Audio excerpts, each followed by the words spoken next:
aconteceu no final do mês de setembro o Congresso Internacional de Antropologia, que foi na Bolívia. E aqui na cidade de Orlândia teve um estudante, um doutorando, que representou o nosso país nesse congresso. É o pesquisador Renan Antônio da Silva. Renan, muito obrigado por receber a gente hoje aqui em Orlândia. Você que é daqui de Orlândia, está de volta por esses dias. Muito obrigado por falar com a gente do TheVoz. Eu que agradeço pelo convite, a todos os ouvintes, as pessoas que assistem pela TV, internet, da Voz, por estar falando um pouquinho de como foi esse evento na Bolívia. Renan, como que surgiu esse convite, né, da sua participação nesse Congresso Internacional de Antropologia que aconteceu no dia 22 a 27, nesses dias, lá na Bolívia? Quando abre um edital para congresso, seja nacional ou internacional, existe um edital. Esse edital, eles pedem para pesquisadores do mundo enviarem trabalhos, projetos para grupos de trabalho. Montei um grupo de trabalho e enviei. Sendo assim, eu fui o único representante do Brasil que foi aceito para coordenar esse evento. E como que funcionou assim? Você apresentou esse projeto, você foi aprovado, e como que foi até você chegar na Bolívia, nessa apresentação desses trabalhos? Sim, é aprovado um projeto e quando é aprovado você recebe, segundo a sua linha de pesquisa, a minha sobre gênero e preconceito, cada linha recebe do mundo inteiro trabalhos para que o coordenador, sendo eu, aceite ou não esses trabalhos. Artigos, resumos foram enviados para o meu e-mail e assim eu fui dando a carta aceite ou não. Quantos países, mais ou menos, participaram desse congresso na Bolívia, que você, inclusive, teve essa participação com essas pessoas, que você coordenou esses grupos? Quantos países, Sim, mais ou em menos? torno de 14 países enviaram trabalhos e participaram. 400 pessoas estiveram neste evento e no meu GT foram enviados trabalhos da Alemanha, Noruega, Espanha e 2 do Brasil também, de Minas Gerais. E geralmente nesses trabalhos que você coordenou, era o mesmo tema, eram trabalhos na mesma linha de raciocínio, com a mesma que você trabalha? Como que funciona isso? A linha geral sobre gênero, que abrange muitas coisas, e o preconceito. Eram mais trabalhos voltados pela homofobia na Bolívia, no Brasil e nesses países que enviaram os trabalhos.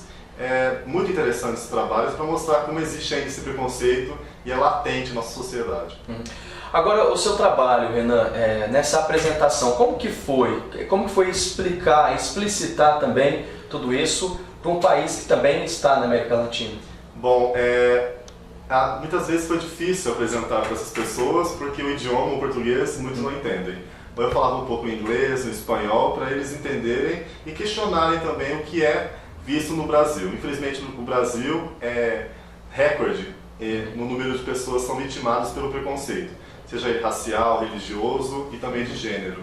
E as pessoas neste evento ficaram abismadas de como ainda não existem políticas públicas no nosso Brasil para defender as minorias, onde muitos políticos lutam para deixar de fora as pessoas que sofrem e abarcar apenas pessoas que lucram nesse sentido.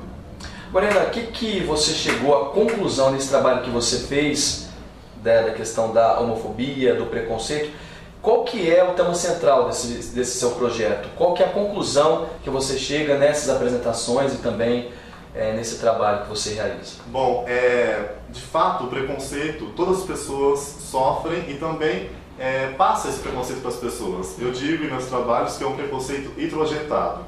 Desde pequenos, nossas famílias ensinam algo a ser contra, algo a repudiar. Então eu mostro que esse preconceito não precisa ser notado, não precisa ser colocado na sociedade, falado. A pessoa não precisa xingar o outro, jogar uma pedra. Apenas deixando de lado, excluindo, já é uma forma de preconceito. O Brasil é racista, infelizmente, é homofóbico e deixa muitas pessoas de lado por muitas questões. O Brasil, ele, como eu disse, carece de políticas públicas, porque é muito bonito termos políticas públicas no papel, e não sai disso. O governo passa, o governo vai entrando, saindo, e esses papéis vão, projetos acontecem, alguns são arquivados, e esses projetos arquivados poderiam ajudar. Como em 2009, o programa Brasil Sem Homofobia. A bancada, muitas vezes religiosa, arquivou. Por quê? Porque minoria não dá voto. Infelizmente é isso que acontece no nosso Brasil. Agora, Renan, Com base em que você chegou nessa conclusão de que o país ainda é um país preconceituoso, um país racista, um país homofóbico? E na prática, o que seria essa homofobia? Porque muitas pessoas não sabem exatamente o que significa essa homofobia, porque às vezes tem o preconceito e as pessoas têm essa questão dessa visão preconceituosa e muitas vezes nem sabem o motivo. Mas a homofobia seria uma coisa a mais do que o preconceito, Sim. Não seria isso? A homofobia é uma aversão, é a questão de morte mesmo, a pessoa não aceitar o homossexual e querer matar. Não é apenas um preconceito de não gostar, de piadinhas, e sim questão de agressão física e psicológica. No Brasil, 3 homossexuais são mortos por dia. Esses números não são mostrados. Apenas em 2013, 13 mil homossexuais foram mortos e a mídia não divulgou. Tivemos agora, mês passado, um homossexual assassinado em Goiânia. A mídia passou a mostrar após uma pressão do grupo da VGLT, porque senão não seria. Infelizmente as pessoas não são vistas como nomes, são números. Estatística está vindo, entrando. O grupo gay da Bahia sempre está mostrando que a homofobia está forte no Brasil. Porém não temos uma lei ainda de proteção aos homossexuais. Agora, Ana, por que você acha, através até desses seus trabalhos, desse seu estudo, analisando todo o processo, por qual motivo que isso ainda acontece no Brasil? Por bancadas evangélicas, pelo Brasil não ser um país totalmente laico ainda? Qual que é a sua opinião sobre esse assunto, você que estuda diretamente isso? O Brasil, ele é uma questão patriarcal, também é questão de família. A família é vista como na Constituição. Homem e mulher que vai gerar um filho. Eles não acreditam que homem com homem pode ser uma família. Mesmo em 2012, quando o Supremo colocou a união estável civil de homossexuais, ainda não é aceito. Tem muitos cartórios onde é permitido e é garantia, é direito dos homossexuais fazerem a união estável, eles não aceitam. Questão religiosa, as pessoas não estão aceitando isso, porque colocam a Bíblia como a verdade e não as questões sociais. Também trabalho, muitos homossexuais são deixados de lado ao se assumirem. Por quê? Não são aceitos como diferentes. A educação no Brasil tenta colocar a inclusão de homossexuais como se fossem doentes. E isso não pode ser visto mais. Em muitos casos eu escuto as pessoas falarem homossexualismo. Esse sufixo doença foi retirado já. As pessoas erram ainda falando.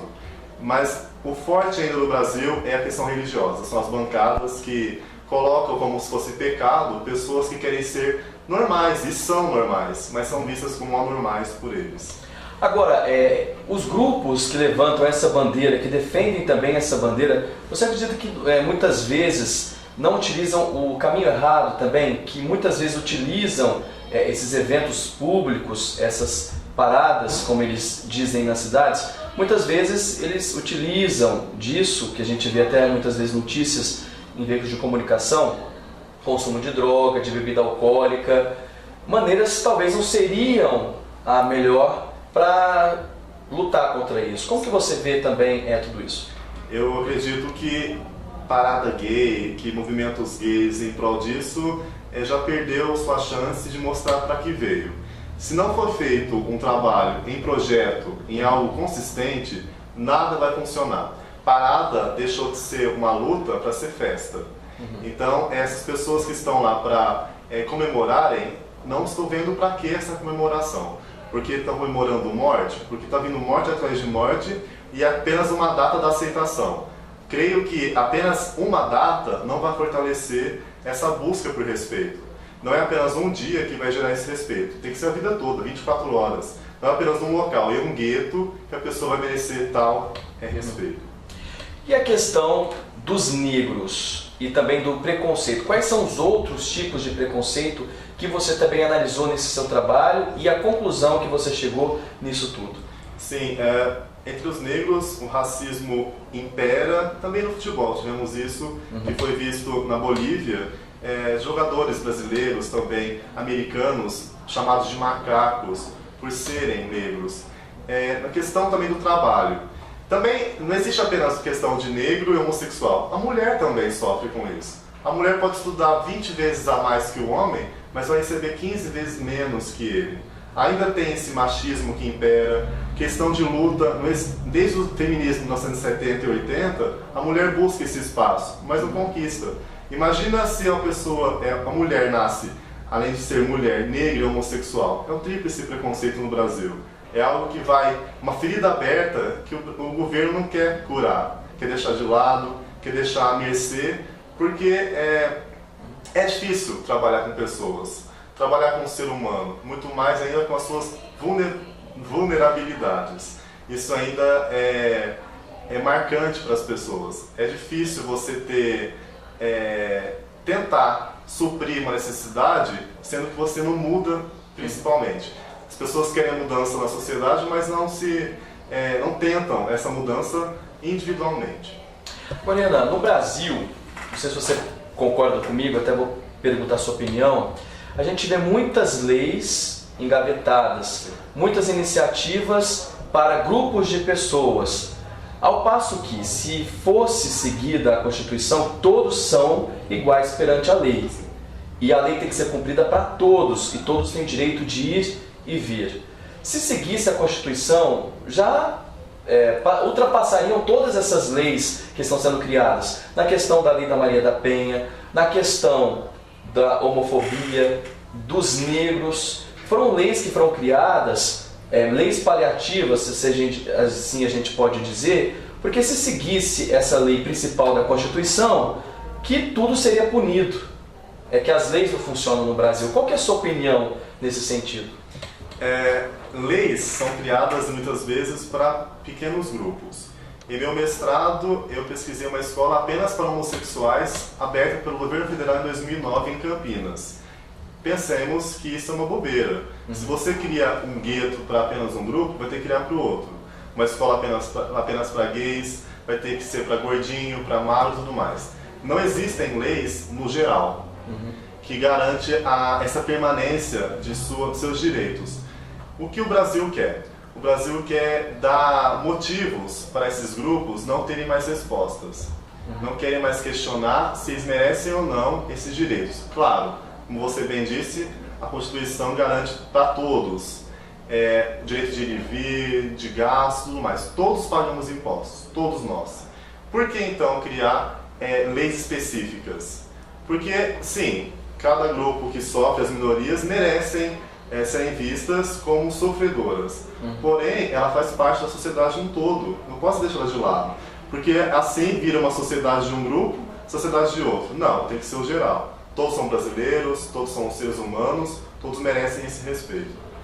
Tá certo, Renan. E agora, com a sua participação nesse congresso da Bolívia, qual que foi o resultado final? Qual o prêmio que você trouxe representando o nosso país nesse congresso aí de trabalhos que aconteceu na Bolívia? Bom, além de representar o Brasil, eu fui representando o meu laboratório, no qual o Dr. Romualdo Dias, como meu orientador, é coordenador de políticas públicas da Unesp em São Paulo. Também no campus Rio Claro, onde eu faço meu doutorado. O que ganhei de lá foram convites para voltar, para dar um curso de extensão na Bolívia e também uma disciplina na Universidade de Buenos Aires. E eu retorno agora para o congresso em abril, em Portugal, coordenando um GT também sobre gênero e defesa de direitos humanos, no Congresso Internacional em Ciências das Religiões, que acontecerá em Lisboa, em abril. Agora, para a gente encerrar, Renan, qual que seus desafios, a partir de agora, qual que é a sua pretensão, sua expectativa nesse meio, que é o meio acadêmico? Você fez mestrado, agora fazendo doutorado, isso é muito importante para a cidade de Orlândia, que você mora aqui, sua família mora aqui, então para a região também é muito importante tudo isso. Como que você vê daqui para frente? Bom, creio que se Deus quiser terminar esse meu doutorado, fazendo um doutorado sanduíche na Espanha. Quero fazer umas pesquisas durante 6 meses, logo após um pós-doutorado. Eu mostro para a juventude, principalmente de Orlândia, que o estudo é importantíssimo. Pessoas estarem se capacitando, fazendo uma pós-graduação, não parar onde eles ficam estagnados, porque isso gera um desconforto. Já está difícil na sociedade pessoas que não estudam. Imagino também para as pessoas que estudam, que são deixadas de lado, currículos crescendo em mesas, pessoas não são empregadas. Acredito que, sendo filho de Orlândia, eu mostro para essa sociedade que a necessidade da cultura é a única coisa. Dinheiro, bens materiais, tudo você pode perder, menos o que você adquire, a sua cultura. Tá certo, Renan. Muito obrigado De nada. por receber a gente hoje aqui em Uerlândia e sucesso nos seus trabalhos. É você representando a Uerlândia, que você, como eu disse, você morava aqui ou mora aqui ainda, mas seus familiares ainda estão aqui. E sucesso daqui para frente, né? Sucesso para todo mundo. Muito obrigado. Eu agradeço, obrigado pela atenção, um abraço a todos. Ok, conversei, portanto, com o Renan Antônio da Silva, ele que está fazendo doutorado em Rio Claro, na Unesp, e falou um pouco sobre a participação dele representando o nosso país no Congresso de Antropologia Internacional que aconteceu naquele país.